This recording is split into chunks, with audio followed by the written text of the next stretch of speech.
Welcome back, guys. Let's call this part 2 of my seat frame build. If you didn't see part 1, go check it out. It's up there, or up there, one of those two. Go check it out. In that video I show you how to install it, pretty much where to install it, the benefits and the pros. I recently took out a 2+1 seat and went for the seat frame option with boiler housing. Not looking back at the moment, absolutely love it. It's upholstery day today. I go to pick up my cushions, which will finish it right off. So I'm going to show you where I'm up to now, pick them up and let you see the finished product in a bit. So this is a flat pack kit from EVOMOTION, once again. Yes, I can build a box just like that. But I would have to buy a sheet, maybe even 2 sheets of material, and the corners and the brackets and the hinges, the trim. I'd have to design it, I'd have to think about it, I'd have to get my head around it. So sometimes you just have to pay the money because it's not that much more than a sheet of material. And here it is, flat pack, A plus B equals C, and it's all together. And I think it looks absolutely great. I've drilled my vents in here, one for the hot air. That is a fake. That is actually an air inlet. Similarly down there, that's an air out and that is an air in, giving my boiler ventilation. And I've also routed a couple of vents here which match what I've got going on in other parts of the build. Just ties it all in together really. Very simple. Flat pack, throws together, built really well, built really strong. The only thing I'm gonna admit to you guys is, as we all know, this was a redo.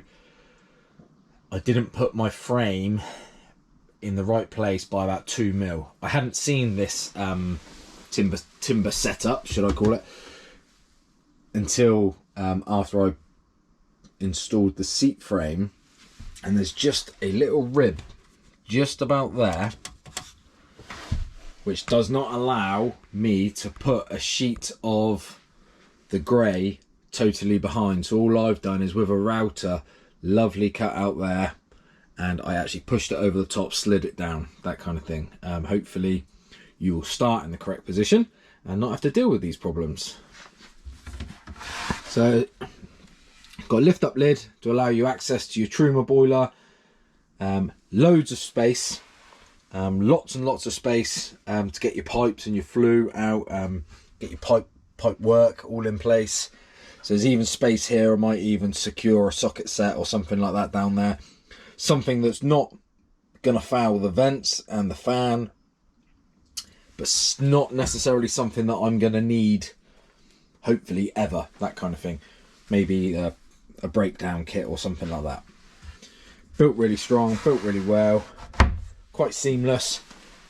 Now, if I was to start again, which I am not, believe me, but if I was, I would buy this, definitely, 100%. And I would buy this flat pack setup. And I would use that back plate, that back section, the backrest, as a template. And I would make this one piece of material. So at the moment my backrest sits up against my shower wall, and I've seen it in real high-end motorhomes where this backrest becomes the shower wall. So this is one piece there, so you lose that corner profile. Not that that's a problem, and that would end up just being a butt joint. You know, this wall would meet the edge of the backrest. I think that would look totally the nuts. This is going to look great once I've got the cushions in this afternoon. I think that's going to look bob on. I got the inspiration to even start this from a company called McLaren Sports Homes.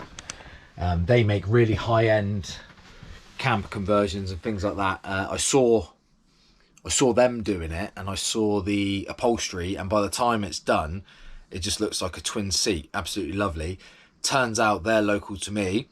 Turns out the upholsterer is also local to me, so I'm using the same guys that they do, and they already had a template made up for the funny back cushion and things like that. So that might have even actually saved me a few pennies, because they didn't have to faff around with trying to build something, because they already had a template. So yeah, go check them out as well. Actually, I'd highly advise it. McLaren Sports Homes, they're absolutely lovely builds. A lot of inspiration from there. So very giddy, very excited. Let's go get the cushions.